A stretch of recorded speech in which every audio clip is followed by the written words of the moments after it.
ফাতিহা যেমন গৌস পাক রাদিয়াল্লাহু তাআলা আনহু বা খাজা মঈনুদ্দিন চিশতি রাহমাতুল্লাহ আলাইহি ইনাদের যে ফাতিহা হয় বা আজকে যেমন উরুস হচ্ছে তো উঠলো 5000 আর খরচ হলো 3000, তো বাকি 2000 টাকা কি করব? মসজিদে কি লাগানো যাবে? তো মনে রাখবেন, সমাজের মধ্যে যদি এটা পরিচালিত থাকে যে যেই টাকা আমরা দিচ্ছি ফাতিহা হবে আর যেটা বেঁচে যাবে এটা মসজিদে লাগবে, যারা দিচ্ছে তারাও জানে কিছু ফাতিহা লাগবে কিছু মসজিদে, তাহলে ওই টাকা মসজিদে লাগানো জায়েজ হবে। কথা বুঝতে পারছেন? আরেকটা কি প্রশ্ন করেছিলেন? আরেকটা কিছু বলেছিলেন? হ্যাঁ, সমাজের মধ্যে একতা কি করে হবে? দেখেন বিরাদ ইসলাম, সমাজের মধ্যে একতা কি করে হবে? এটা নবী পাক সাল্লাল্লাহু তাআলা আলাইহি ওয়াসাল্লামের জীবন আদর্শকে যদি মেনে চলা যায় তো সমাজের মধ্যে একতা থাকবে। আসলে আমরা আল্লাহর নবী সাল্লাল্লাহু তাআলা আলাইহি ওয়াসাল্লামের যে জীবন আদর্শ আছে সেগুলোর ব্যাপারে আমরা জানি না, যে সমাজ কি করে চালাতে হবে, সমাজের মধ্যে কি করে চলতে হবে।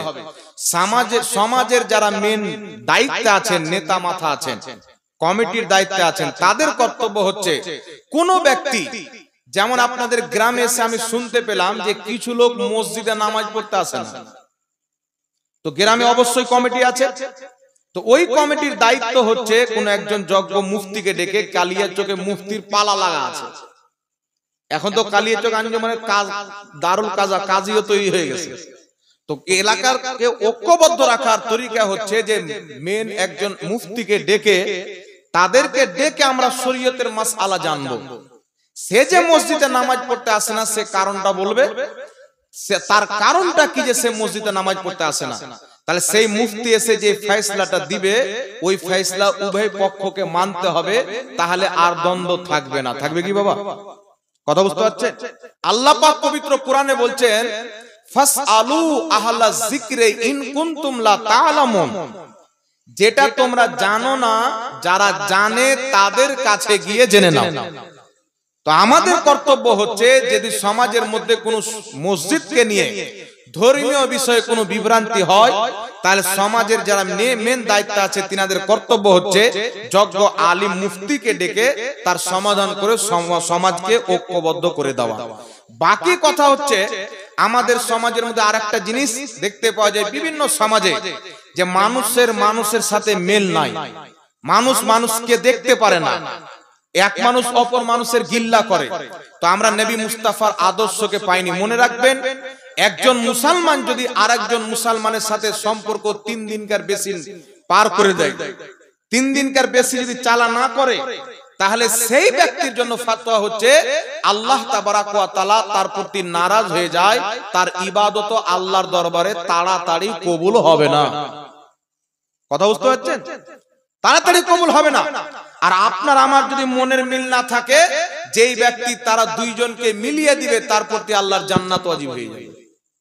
আর কেউ যদি নিজ ইচ্ছাতে গিয়ে মিলে যায়, যে লোকটা আমার সাথে কথা বলে না, নারাজ আছে, তাকে আগে সালাম দিয়ে যদি মিলে যায়, আল্লাহ তাবারাক ওয়া তাআলা তার গুনার মাগফিরাত করে দিবে, ক্ষমা করে দিবে। জোরে বলেন সুবহানাল্লাহ। তো এইগুলো বিভিন্ন জিনিস পদ্ধতি রয়েছে পৃথিবীর মুসলমান সমাজের মধ্যে, কি সারা পৃথিবীতে যত মুমিন মুমিনাত আছে আহলে সুন্নাত ওয়াল জামাত, সবার সাথে ভালো সম্পর্ক রাখা, খাস করে নিজের সমাজে 2 দিনকার জিন্দেগি। রাসূল পাক বলছেন যদি কোনো ব্যক্তি মারা যায় আর সেই ব্যক্তির জানাজা পড়নেওয়ালা 40 জন ব্যক্তি যদি বলে লোকটা ভালো ছিল, আল্লাহ ওই ব্যক্তিকে জান্নাত নসিব করে। বলেন সুবহানাল্লাহ। এমন কাজ করে যেতে হবে যেন লোক আমাকে ভালো বলে, খারাপ নয়। এই জন্য পৃথিবীর মুসলমান যারা আল্লাহর নেক বান্দা হয়, তাদের প্রতি কেউ যদি নারাজ হয়ে যায়, ওই বান্দা তার বাড়ি গিয়ে হাজির হয়ে যায়, ভাই কেন নারাজ হয়েছে তুমি? নবীর উম্মত আপনিও, নবীর উম্মত আমিও। আমরা বাপের বেটা পরে, মায়ের বেটা এটা পরের বিষয়, কিন্তু আগে আমাদেরকে ধর্মকে লক্ষ্য করতে হবে। ঈমান ইসলাম হচ্ছে সবার আগে। আর কুল্লু মুমিনিন ইখওয়া, প্রত্যেক ঈমানদার মুসলমান হচ্ছে ভাই। রাসূল পাক বলছেন প্রত্যেক মুমিন মুসলমান হচ্ছে একটাই দেহুর মতো। আঙুলকে যদি আঘাত লাগে কষ্ট পুরা দেহ অনুভব করবে, যদি পায়ে আঘাত হয় তো হাতও কষ্ট অনুভব করবে, যদি হাতে আঘাত হয় তো পাও কষ্ট অনুভব করবে। তো মুমিন হচ্ছে একটা দেহুর মতো। ফিলিস্তিনে বোমা পড়লো তো আমাদের কলিজাতে আগুন লাগলো, লেগেছে কি লাগে না? আর মুসলমানের সবচাইতে দুর্দশা হওয়ার কারণ হচ্ছে বাবা, এককালীন মুসলমানদের নাম শুনলে ইহুদি নাসারা প্যান্টে পেশাব করে দিত। আর এখন মুসলমানকে যেখানে পারছে পিটাচ্ছে, কোনো ব্যাপার নাই। কারণ কি, এই যে মুসলমানদের ইউনিটি খতম হয়ে যায়, ইউনিটি খতম হয়ে যায়। তো আমাদের সমাজটাই যদি ঠিক না করতে পারি তো পুরো দুনিয়ার মুসলমানকে কি করে ঠিক করব? সুতরাং আপনারা যারা সমাজের লোক আছেন সকলের কাছে আমি আবেদন করব যে মানুষের সাথে খবরদার কোনোদিন চালা বন করবেন না। দুটা কথা হতে পারে মানুষের চলাফেরা করতে গিয়ে, চালা বন করবেন না। এখন সমাজে দেখতে পাওয়া যায় কে কার ছেলেকে মেরে দিল, করি জমিনে করি যদি বকরি চলে যায় তো এমন ঝগড়া হয়। আপনাদের গ্রামে আছে কি জানেন না? একটা গ্রামে গিয়েছিলাম তো দেখছি খুব আওয়াজ হচ্ছে, তো গাড়ি থেকে নামলাম, জিজ্ঞাসা করলাম কি হয়েছে ভাই। তো একটা বাড়িতে একজনের বকরি ঢুকে গেছে, তার জন্য ওই বাড়ির মহিলাটা এমন বাজে ভাষাতে ঝগড়া করছে, আল্লাহু আকবার কাবীরা। কান ওখানে কান ধরে দাঁড়িয়ে থাকতে পারবেন না আপনি। ও গালি দিচ্ছে, এও গালি দিচ্ছে। আচ্ছা বলেন তো বাবা, বকরি কি জানে যে আর বাড়ি গেলে গালি দিবে? আর বাচ্চা কি জানে যে লোকটাকে মারলে দোষ হয়ে যাবে? আমার বাচ্চা, আমার 2 ছেলে 1 মেয়ে, আমার ছেলে একদিনে আমার কাছে 5 বার এসেছে, আব্বা উমুক আমাকে মারলো, উমুক আমাকে মারলো। বললেন বাবা বেটা বলে দেবো আর মারবো না বাস। এবার আমার কর্তব্য কি ছিল? ওখানে গিয়ে ঝগড়া করে ওর মা বাবার সাথে, এও বাচ্চা ও বাচ্চা, এও অবুঝ ও অবুঝ, ও মেরে দিয়েছে খেলতে খেলতে। আমরাও যখন ছোট ছিলাম তো কত কাউকে মেরেছি, কত কেউ আবার আমাদেরকেও মেরেছে, নাকি হয় কি হয় না বাবা? এই জন্য মা বোন যারা আছেন এবং বাবারা আছেন, সন্তানকে নিয়ে পশু পাখিকে নিয়ে খবরদার কোন কাজের ঝগড়াতে পড়বেন না। এইগুলো জিনিস হচ্ছে সমাজের মধ্যে নিকৃষ্ট জিনিস, এগুলো মানুষের কর্ম নয়। জানোয়ার পর্যন্ত এগুলো বুঝে, কিন্তু মানুষ কবে বুঝবে আল্লাহ পাক জানে। আল্লাহ বুঝার তৌফিক দান করুক, সকলে পড়ুন আল্লাহুম্মা আমিন। তাই নবী পাক সাল্লাল্লাহু আলাইহি সাল্লামের আদর্শকে মেনে চলেন, সবার সাথে মহব্বত, সবার সাথে সম্পর্ক রেখে মেল মহব্বতে চলেন, আর গোটা গ্রামের লোক ঐক্যবদ্ধ হয়ে থাকেন। যেই কাজ করব সমাজের সবাই একমত, সবাই একমত। আর ভালো কাজ করলে কেউ বাধা দিবেন না।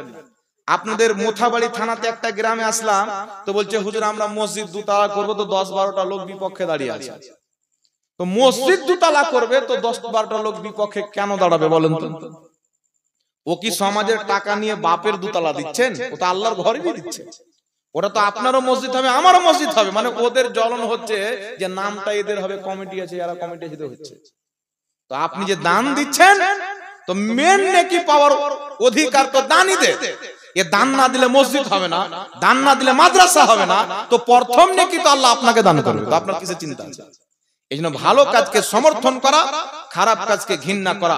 আল্লাহর নবী সাল্লাল্লাহু আলাইহি ওয়াসাল্লাম বলছেন, যদি সমাজের মধ্যে কোনো খারাপ কাজ হয় আর কোন ব্যক্তি যদি ওই কাজে টাকা দিয়ে অংশগ্রহণ করে, যদি সেখানে না থাকে, রাসূল পাক বলছেন গুনাহতে যারা খারাপ কাজ করলো বা যারা করতে সহযোগিতা করলো বরাবর গুনাহগার।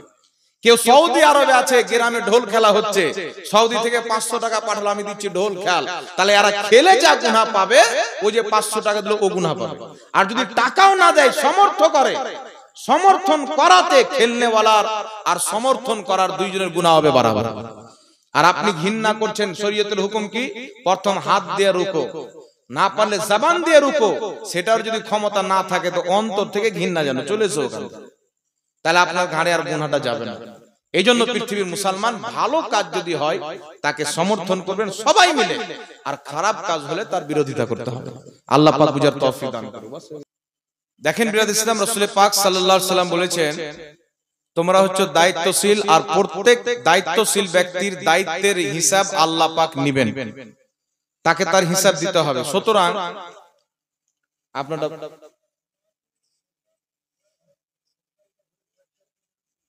ঠিক আছে, 1 মিনিট দাঁড়াও, এই দাঁড়াও, ভাবছো কেন? দাঁড়াও, বলে যাবে, দাঁড়াও। প্রথম কথা হচ্ছে বিরাদর ইসলাম, একটা কথা হচ্ছে যে সমাজের যে ব্যক্তি মেন দায়িত্ব আছে তারাই যদি ভুল পথে থাকে তাহলে কি হবে?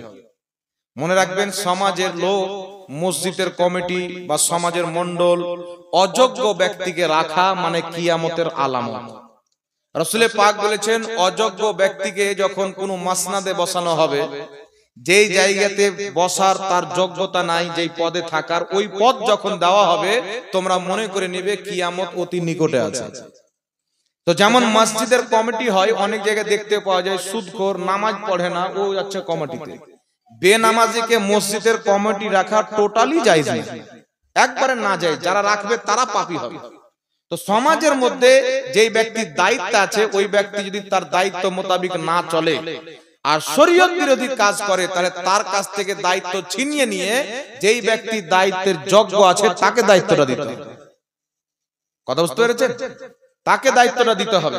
তো কেউ যদি ভুল কাজ করে, সমাজের নেতা হোক মাথা হোক, ধরেন আপনাদের সমাজের একজন ব্যক্তি মানে মেন জায়গাতে রেখেছেন, মসজিদের কমিটি আছে, সভাপতি ধরে সভাপতি সাহেব ভুল পথে আছে, তাহলে হুজুর কি করব?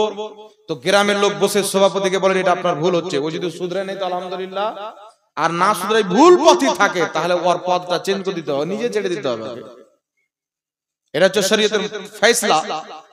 আমি যে জায়গাতে থাকবো আমাকে ঈমানদার শুদ্ধ হয়ে থাকতে হবে। আল্লাহ পাক বুঝার তৌফিক দান করুন। যাক, হয়ে গেছে বাবু, তোমারটা বলো।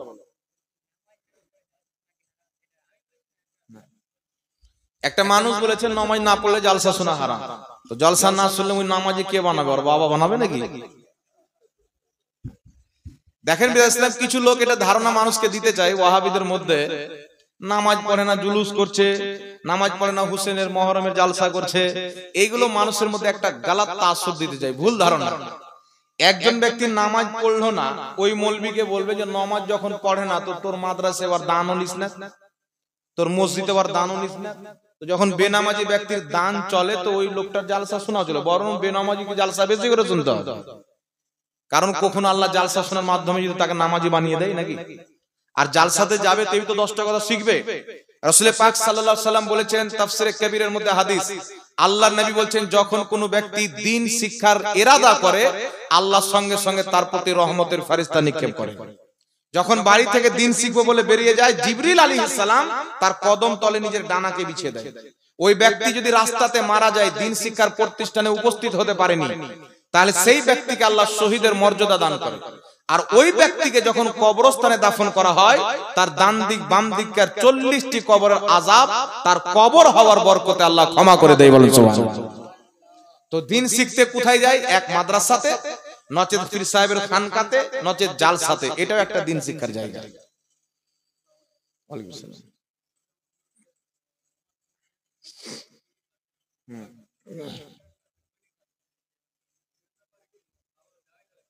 ঠিক আছে ঠিক আছে। দেখেন বিরাদ ইসলাম, ফাতোয়া দেওয়া মানে হচ্ছে এটাই আল্লাহ রসুলের কথা। ফাতোয়া দেওয়া মানে এটাই আল্লাহ রসুলের কথা। এই জন্য কোন গায়রে আলিমের জন্য ফাতোয়া দেওয়া হচ্ছে হারাম। যে ব্যক্তি আলিম নয়, তাখাসসুস ফিল ফিকহ করেনি, ফাতোয়া দেওয়ার নীতিমালা পড়েনি, যদি আলিম আছে কিন্তু মুফতির ইফতা করেনি, তার জন্য ফাতোয়া দেওয়া জায়েজ নেই। ফাতোয়ার রুলস যতক্ষণ পর্যন্ত না পড়বে, সব জিনিসের একটা নিয়ম আছে।